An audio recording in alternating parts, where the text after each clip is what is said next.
자, 오늘은 물권 변동, 소유권에 대해서 하겠습니다. 자, 물권 변동이라는 것은 소유권이 변동된다는 것을 의미합니다. 자, 소유권, 물권 하면 소유권 이렇게 생각하시면 됩니다. 자, 물권 변동하면 소유권이 변경되는 요건을 봅니다. 그 다음에 소유권 중점적으로 보겠습니다. 자, 물권 변동과 소유권은 자, 유실물, 자, 물권이 유실물 또는 매장물에 대한 소유권 취득 또는 유실물에 대한 소유권 취득이 나옵니다. 자, 이것은 기계적으로 외웁니다. 자, 유실물은 유로 시작하죠. 그 유니까 6개월 내로 새로운 진정한 권리자가 신고하지 않으면 자, 습득자가 가져간답니다. 자, 유실물 하면 유로 시작하니까 6개월 내에 진정한 권리자가 신고하지 않으면 습득자가 가져간다. 6개월은 유실물, 매장물, 지하에 있는 매장물을 캔 자 있죠. 매장물을 취득한 자는 자, 1년 내에 진정한 권리자가 신고하지 않으면 취득자가 가져갑니다. 자, 유실물은 6개월 내에 소유자가 없으면 습득자가 취득한다. 매장물은 1년 내에 소유자가 없으면 발견자가 취득한다. 이렇게 하면 되겠죠. 자, 부동산의 소유자는 부합한 물건의 소유권을 취득합니다. 여기서 부합이라는 단어가 나옵니다. 자, 부합하면은 반드시 중개사 시험에 자주 나옵니다. 부합은 어려운 단어가 아니에요. 그냥 붙어있다 이겁니다. 일체성이 있어요. 그러니까 독립성이 없다 이겁니다. 일체화됐다. 분리해서는 효용의 가치가 없다. 그 일체화가 된 것을 부합했다 그럽니다. 독립성이 있으면 각각 소유권을 주장할 수 있죠. 그래서 부합하면은 일체화됐다. 자, 붙어있다. 그렇게 생각하시면 됩니다. 자, 부동산의 소유자는 그래서 그 부동산에 일체화가 됐던 어떤 동산은 무조건 부동산 소유자가 취득합니다. 자, 부동산과 동산이 부합됐다. 그러면 부동산의 소유자가 취득한다. 그렇게 하면 되죠. 자, 물권은 법률의 규정 또는 관습법도 법률입니다. 관습법과 법률의 규정 위에는 임의로 창설할 수 없다. 그러죠. 그래서 물권은 임의로 합의에 의해서 설정한다. 그러면 무조건 틀립니다. 자, 물권은 관습법 또는 법률의 규정에 의해서만 성립할 수 있다. 이렇게 되죠. 합의에 의해서는 절대 성립할 수 없습니다. 합의로 하면 채권 계약으로 갑니다. 채권이죠. 자, 물권은 반드시 등기에 수반하는 법으로 인정된 것만 물권으로 인정합니다. 자, 등기가 되지 않았다 하더라도 법으로 반드시 규정된 것만 물권으로 갑니다. 대표인 게 유치권이 있죠. 유치권은 등기가 되지 않지만 법적 담보물권이라고 합니다. 법정 담보물권, 유치권. 자, 법으로 규정된 것만 물권입니다. 합의로 절대 들어가면 안 된다. 자, 본권이라는 단어가 나옵니다. 본권은 순수한 소유권에 의한 권리를 본권이라고 합니다. 우리가 본가가 어디냐를 모르죠. 순전히 소유권에 관련된 것만 본권이라고 합니다. 소유권에 파생된 권리도 본권입니다. 소유권 플러스 용익물권 플러스 담보물권까지 다 본권으로 갑니다. 소유권에 파생된 거, 자, 사용할 수 있는 권리, 지상권, 지역권, 전세권, 담보로 설정할 수 있는 권리, 유치권, 저당권, 근저당권 이런 모든 권리가 소유권으로부터 파생됐기 때문에 본권이라고 합니다. 그러면 시험 문제 본권이 아닌 거 하나밖에 안 나옵니다. 뭡니다?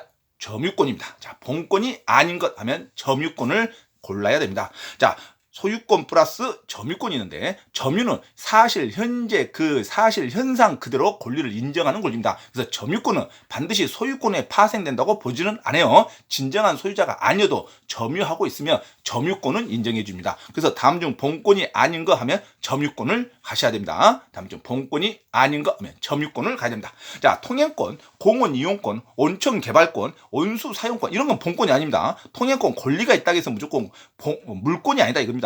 이런 것은 물권이 아닙니다. 자, 통행권, 공원 이용권, 온천 개발권, 물에 관한 권리는 물권이 아닙니다. 온수, 온천 이런 말이 나오면 물권이 아니다 이렇게 해야 되죠. 자, 이런 물권은 소멸시효가 없습니다. 영원히 권리자, 소유자가 주장할 수 있는 권리죠. 그래서 매매로 인한 소유권 이전 등기 청구권, 매매로 있으니까 내가 소유권을 가져야겠다. 이거 등기 청구권은 소멸시효가 없다고 그랬어요. 아주 중요합니다. 매매로 인한 소유권 이전 등기 청구권은 소멸시효가 걸리지 않습니다. 소유권, 점유권 자체도 소멸시효가 없습니다.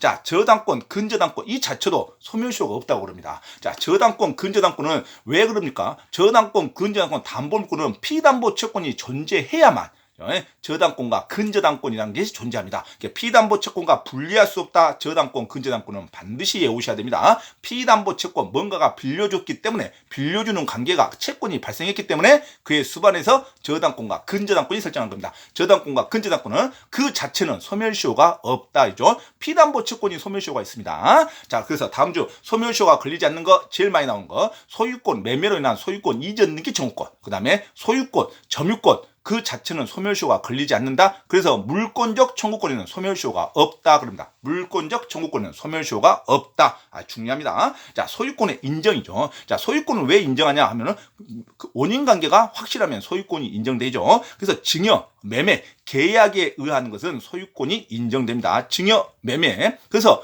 증여는 했는데 매매한 것처럼 꾸며서 소유권 이전 등기했다. 이것은 통정 허위 표시가 아니라고 그랬습니다. 자, 증여는 했습니다. 하지만 형식상 서류를 뭘로 꾸몄다? 매매로 가장해서 꾸며서 소유권 이전 등기를 했다. 그럼 증여한 건 사실이니까 소유권이 넘어간 겁니다. 그래서 증여한 것은 사실이나 매매를 가장해서 했다 그러면은 이건 통정 허위 표시도 아니고 증여는 유효고 거짓말했던 매매 계약서만 무효로 보고 등기가 나온 것은 인정한다 그렇겠죠. 등기는 유효다 이렇게 가야 됩니다. 자, 그래서 소유권은 넘어갔다 이렇게 봐야죠. 증여로 소유권 넘어갔으니까 소유권을 인정합니다. 그래서 증여를 받은 사람은 자유롭게 제3자한테 매매할 수 있습니다. 자, 신축한 건물, 건물 멸실, 불법 말소 이런 거 전부 소유권을 인정합니다. 신축한 건물은 등기가 없이도 소유권을 인정한다. 건물이 등기부가 멸실돼서 소유권은 그대로 유지합니다. 등기부 멸실은 국가기관이 등기부 자체를 잃어버린 걸 말합니다. 등기부 멸실. 자, 이런 것은 소유권은 이동하고 아무 관계가 없죠. 자, 불법 말소. 불법은 절대 말소되지 않는 걸로 봅니다. 그래서 여전히 소유권자로 인정합니다. 불법 말소.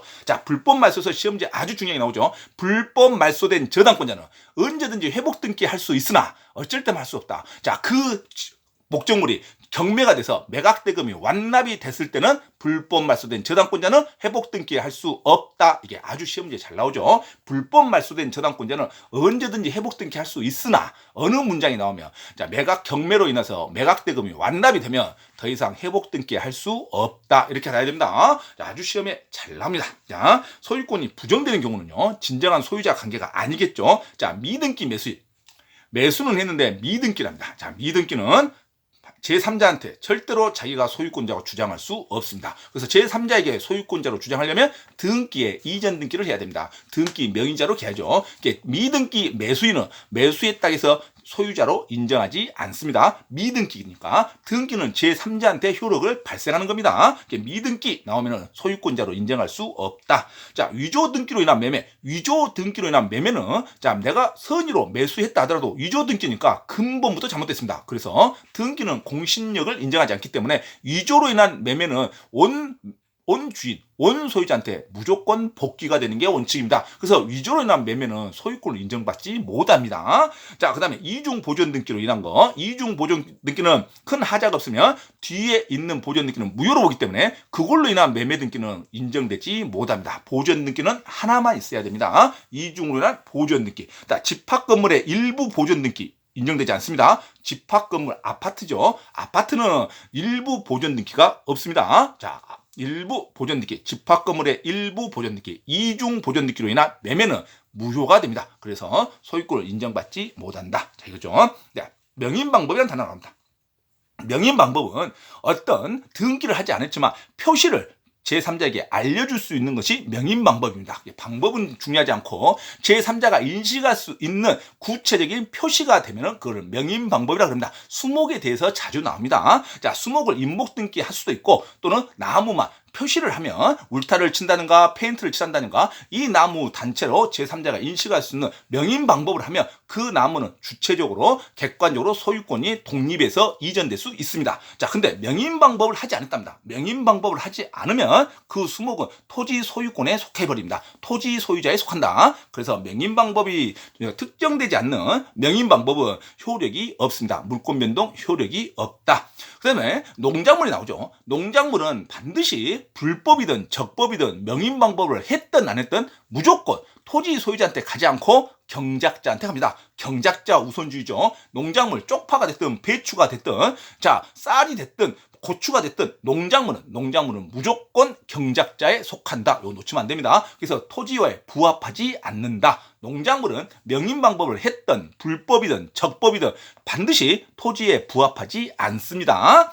자, 그래서 불법 농작물인 경우에도 경작자가 소유권을 취득한다. 이렇게 가야 되죠. 자, 원칙은 건물과 토지는 부합되지 않습니다. 건물과 토지는 부동산과 부동산은 부합되지 않습니다. 부동산과 동산이 부합되면 부동산 소유자에게 소유권을 인정하는데 부동산과 부동산은 원칙은 부합되지 않는다고 하고 또 이렇게 나오면 맞아야 됩니다. 부동산과 동산은 원칙은 부합되지 않으나 부합될 수 있다. 이렇게 나와야 돼요. 부동산과 부동산은 부합되지 않는 게 원칙이나 또 이렇게 부동산과 부동산은 부합될 수 있다. 그러면 맞는 문장으로 갑니다. 자, 부합될 수도 있습니다. 자, 부동산과 부동산은 토지와 건물을 얼른 생각하면 되죠. 토지와 건물은 물리적으로는 붙어있지만 반드시 건물 소유자가 토지 소유자하고 같을 수는 없죠. 자, 그래서 부합되지 않는 게 원칙인데 자, 토지와 부동산이 부합될 수도 있죠. 자, 부합될 수도 있다. 그럼 맞는 문장으로 갑니다. 자, 건물에 이거 잘 나오죠. 건물에 증축했답니다. 건물의 증축도 하나의 부합하고 똑같죠. 3층짜리 건물이 5층으로 됐답니다. 자, 이럴 때는 무조건 저당권의 효력은 미친다고 가야 됩니다. 자, 저당권은 증축된 부분에 무조건 효력이 미칩니다. 그러나 어떻게 나옵니까? 자, 증축된 부분에 효력이 미치나 서로 배제 특약 가능하다. 배제, 서로 인정하지 않기로 할 수 있다. 반드시 등기로 특정돼야죠. 등기로 설정돼서 부합의 증축을 저당권의 효력에 미치지 않을 수도 있다. 자, 부합물과 종물은 저당권의 효력을 배제 특약 가능합니다. 근데 등기를 해야 된다. 이렇게 나와야죠. 자, 아주 중요합니다. 자, 그런 말이었으면 원칙적으로 증축된 부분은 자, 저당권의 효력이 미쳐버립니다. 이렇게 나오죠. 증축된 부분이 경매 절차에서 평가 목적물에 명시가 되지 않았다 하더라도 매수인은 증축된 전체 물건을 소유해버립니다. 자, 목적물로 평가되지 않았다도 경매 목적물로 평가되지 않았다 하더라도 소유권을 취득한다. 증축은 무조건 저당권의 효력이 미친다가 원칙이다. 안 미치게 하려면 배제 특약으로 등기를 해야 된다. 이거 나오죠. 자, 매수인과 제3자. 이건 아주 판례 문제입니다. 자, 매수인과 제3자가 건축 도급 계약을 맺었답니다. 건축 도급 계약을 맺었는데 매수인과 제3자가 맺었어요. 그런데 팔고 나간 매도인의 건축 자재, 매도인 소유의 건축 자재, 매도인에게 소유권이 유보된 건축 자재를 제3자 건물에 부합시켰답니다. 제3자 건물 짓는데 썼다 이거죠. 제3자 건물에 부합된 경우는 원칙은 어떻게 됩니까? 제3자 건물에 속한다 이거죠. 이미 동산 건축 자재가 제3자 건물에 부합됐으니까 제3자 건물 소유권자로 취급됩니다. 그러나 제3자가 그 매도인 것을 알았거나 악이나 과실이 있을 때는 배상금을 물어줘야겠죠. 건축자재 돈은 보상할 필요가 있죠. 자, 그러나 자, 정리합니다. 자, 제3자가 선이 무과실이면 보상할 필요도 없습니다. 제3자가 건물에 그 온 자재가 매도인 거라는 것을 모르고 또 무과실했다면 증명할 수가 없으면 무조건 부동산 소유자가 누굽니까? 제3자 건물의 소유권이 속한다. 그리고 선이 무과실은 제3자는 보상할 의무도 없다. 이렇게 가야 되죠. 악이 과실 때는 현금으로 보상을 해야 할 의무는 발생하겠죠. 부당이득이니까. 하지만 부동산과 동산이 부합되면 소유권은 누구로 본다? 제3자 건물 소유권으로 본다. 아주 중요한 문제가 있죠. 자, 다음부터 자, 물권 변동 소유권을 다시 한번 요약을 합니다. 자, 물권 변동은 소유권에 관련된 내용입니다. 그래서 소유자가 사용 수익 처분할 수 있으면 그걸 물권이라 그럽니다. 소유권이라 그러죠. 소유권은 사용 수익 처분할 수 있다. 자, 소유권의 범위는 정당한 범위 안에서 상하의 범위로 미치는 거죠. 그럼 무주의 동산은 소유권을 취득한 자가 가져갑니다. 무주의 부동산은요, 국가가 합니다. 이것도 가끔씩 나옵니다. 무주의 부동산은 소유권이 누구다? 국유로 합니다. 국유로. 자, 유실물은 몇 개월 이내에 신고를 해야 된다? 진정한 권리자가 6개월 이내. 유하면 유로 갑니다. 유하면 유실물은 6개월 내 권리자가 신고하지 않으면 취득자가 소유합니다. 자, 매장물은 몇 년 내? 1년 내에 권리자가 신고하지 않으면 취득자가 소유권을 취득합니다. 하지만 그 매장물에 그 땅에 토지에 소유자가 있을 때는 취득자와 소유자가 절반씩 가져갑니다. 자, 그 다음에 문화재는 당연히 문화재는 국유권로 보죠. 문화재는 국유로 갑니다. 문화재를 발견한 사람은 자, 국가에서 정당한 보상은 해줍니다. 자, 국가가 보상할 필요는 있다. 그렇게 하죠. 하지만 문화재, 국유는 국유권로 합니다. 문화재. 그 다음에 부동산 소유자는 그 부동산에 부합한 물건의 소유권을 취득합니다. 이게 부동산과 동산이 부합하면 누가 소유권한다? 부동산 소유자가 취득합니다. 부동산과 동산에 부합하면 누구 소유권? 부동산 소유권으로 갑니다. 자, 동상 간의 부합이죠. 동상 간의 부합은 주종관계를 따집니다. 원래 어떤 것이 더 많이 비율을 차지했냐, 그 주 동산 소유자로 갑니다. 그죠? 주종을 구분할 수 없을 때는 가액의 비율로 합니다. 주종을 구분할 수 없을 때는 가액의 비율로 한다. 자, 호나 섞어 있는 동산도 마찬가지 주종 동산의 소유자를 따집니다. 근데 그걸 따지기가 힘들면 가액 비율로 간다. 이렇게 나오죠. 자, 가공할 때는요. 가공할 때는 원재료 소유자한테 갑니다. 하지만 가공했는데 더 가치가 높았다. 그러면 가공자한테 가겠죠. 자, 이런 것이 동산의 소유권입니다. 동산의 소유권보다는 부동산의 소유권이 시험에 잘 나옵니다. 유실물은 6개월 내 신고, 매장물은 몇 개월, 1년 이내 신고하지 않으면 습득자, 취득자가 가져간답니다. 자, 이거 중요하죠. 그 다음에 동산은 동산과 부동산이 부합하면 부동산이 소유권을 취득하는 거고, 부동산과 부동산이 부합은 원칙은 안 된다. 부합은 인정하지 않는다. 각자 소유로 간다. 하지만 부동산과 부동산도 부합될 수 있다. 이렇게 가야 되죠.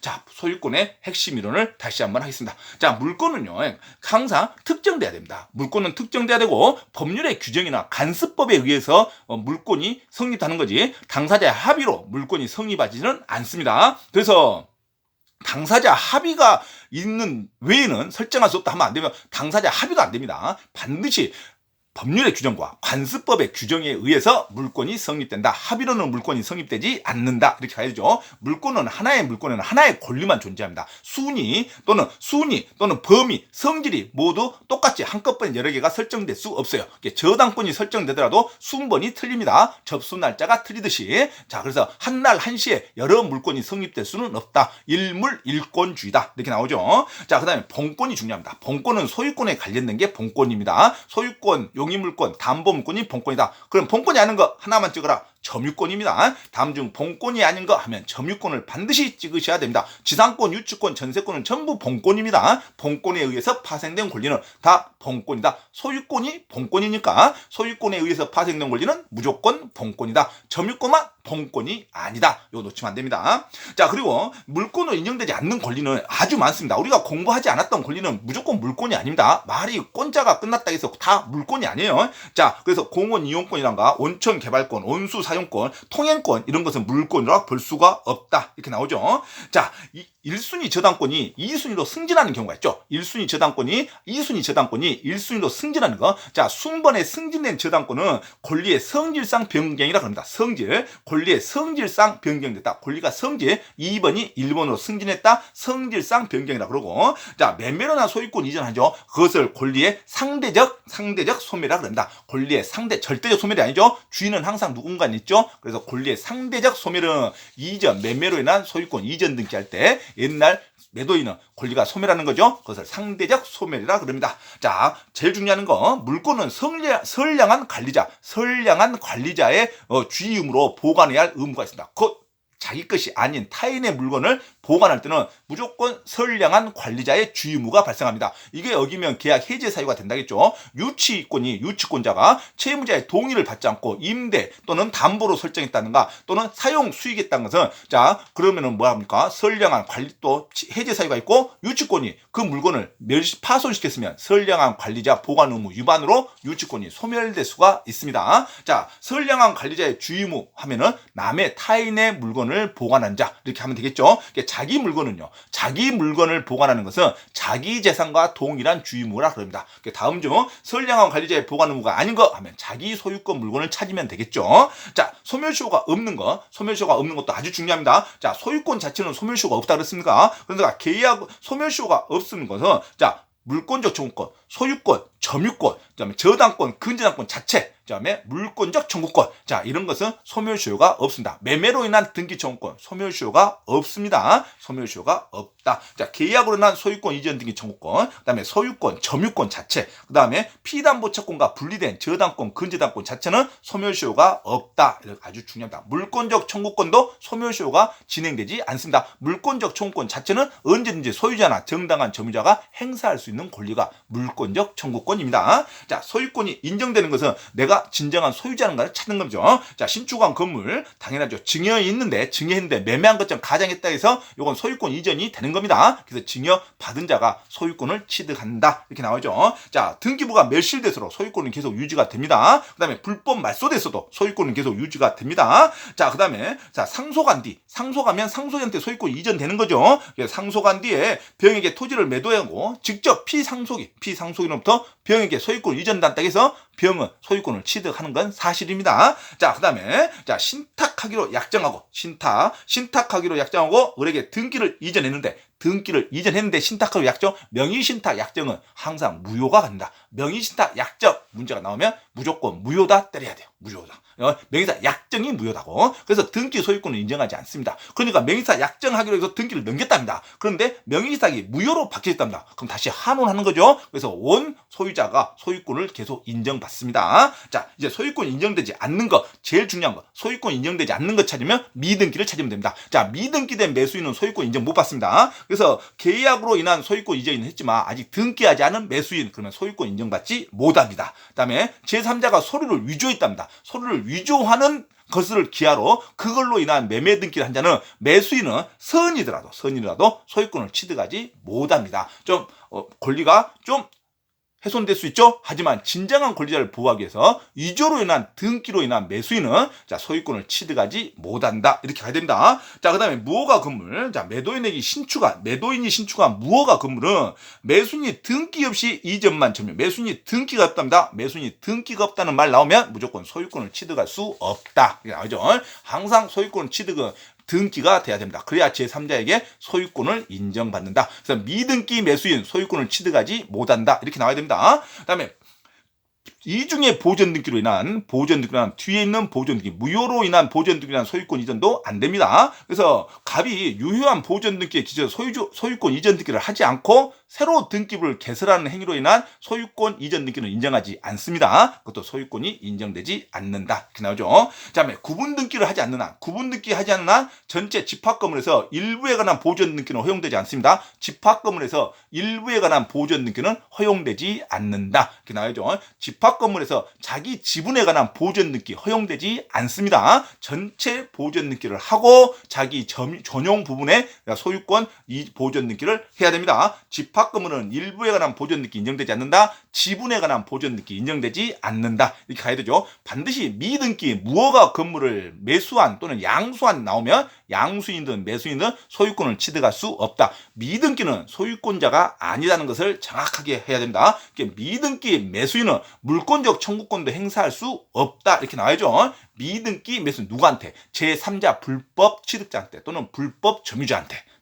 불법 점유자한테는 미등기 매수인은 주인 행세를 할 수 없습니다. 미등기 나가면 소유권을 인정받지 못한다. 이렇게 나와야죠. 자, 마지막으로 부합 다시 한번 하겠습니다. 부합은 부동산과 동산이 부합되면 부동산에 부합되면 원칙입니다. 당연하겠죠. 자, 아무리 동산이 가격이 초과되더라도 부동산 소유자한테 갑니다. 자, 부동산 소유자가 소유권을 취득한다. 이렇게 나오죠. 자, 그래서 매수인이 제3자의 도급계약이다. 매수인이 제3자하고 도급계약을 했어요. 근데 그 건축 자재가 누구 거냐면 매도인 거라 이거예요. 매도인의 소유권 유보된 자료를 제3자 건물에 부합했답니다. 제3자 건물을 짓는 데 사용했답니다. 자, 그럴 때는 무조건 제3자 건물 소유자가 제3자니까 제3자에게 소유권이 인정된다. 그렇게 합니다. 제3자가 알고 있더라도 소유권은 건물에 부합합니다. 그렇죠? 보상관계만 따지면 되겠죠. 자, 그래서 매도인 입장에서는 자기 거 건축 잔재를 썼으니까 보상을 청구하는데 하필이면 제3자가 악의일 때는 보상금을 청구할 수 있어. 하지만 소유권을 이미 주장할 수는 없죠. 부동산에 이미 부합돼 버렸으니까. 동산과 부동산이 부합되면 무조건 부동산의 소유권을 취득한다. 하지만 정당한 권리자는 보상금을 받을 수 있는데 제3자가 악이다면 보상금을 받을 수 있지만 제3자가 선이 무과실이면 보상도 청구할 수 없다. 이렇게 나와야죠. 제3자의 선이 무과실일 때는 매도인은 자기 거 건축자재의 보상금도 청구할 수 없게 되어버립니다. 자, 아주 중요한 판례니까 이해하시면 됩니다. 별로 어렵지 않죠. 자, 그 다음에 부동산과 부동산의 부합은요. 자, 원칙은 부동산과 부동산은 부합되지 않는다. 이렇게 가야 되죠. 하지만 부동산과 부동산 간도 부합이 인정될 수 있다. 그것도 맞는 문장으로 갑니다. 부동산과 부동산은 부합이 인정될 수도 있다. 원칙은 부합되지 않는데 딱 하면 되죠. 자, 그래서 건물에 부합된 증축 중축 부분은 경매 절차에서 평가 목적물에 명시되지 않더라도 자 매수인 낙찰자가 전체 건물을 취득한다. 그죠? 왜? 증축된 부분은 무조건 저당권의 효력이 미치니까 안 미치려면 등기로 배제 특약 해야 되니까 그래서 경매 딱 나오면 증축된 부분도 무조건 효력이 미친다. 이렇게 가면 되죠.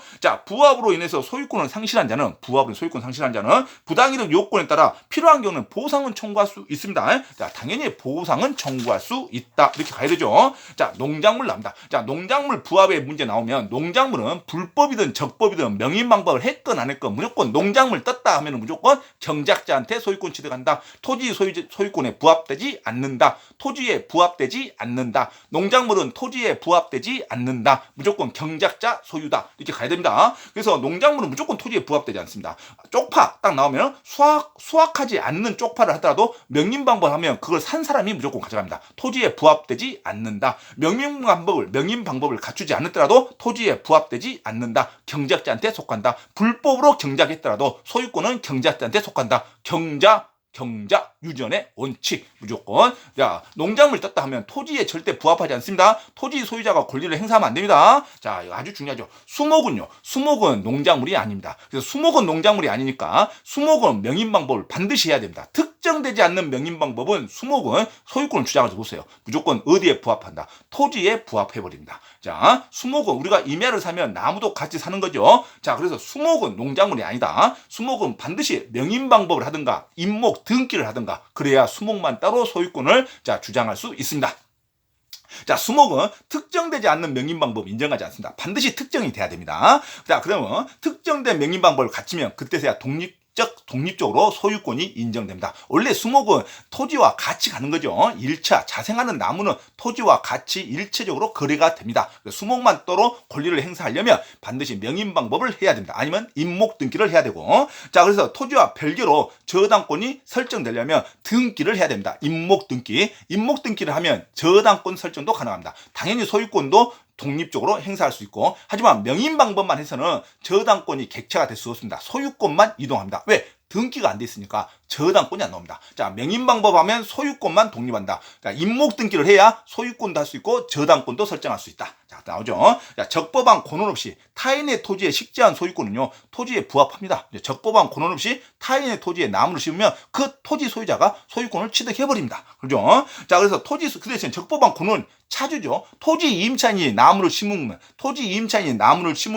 그것은 이제 임차인이 주장할 수 있죠. 적법한 권한이 있으니까 적법한 권한이 없이 심으면은 토지 주인이고 권한이 있는 토지 임차인이 심은 나무는 임차인이 권리를 행사할 수 있다 이거죠. 근데 이렇게 제3자가 토지 임차인에게 승낙을 받았답니다. 제3자가 토지 임차인에게 승낙만을 받은 경우에 나무를 심을 때는 임차인은 승낙할 의무가 없죠. 임대인한테 승낙을 받아야죠. 토지 임차인에게 승낙해서 나무를 식재하면 당연히 토지 소유자에 부합돼 버립니다. 그죠?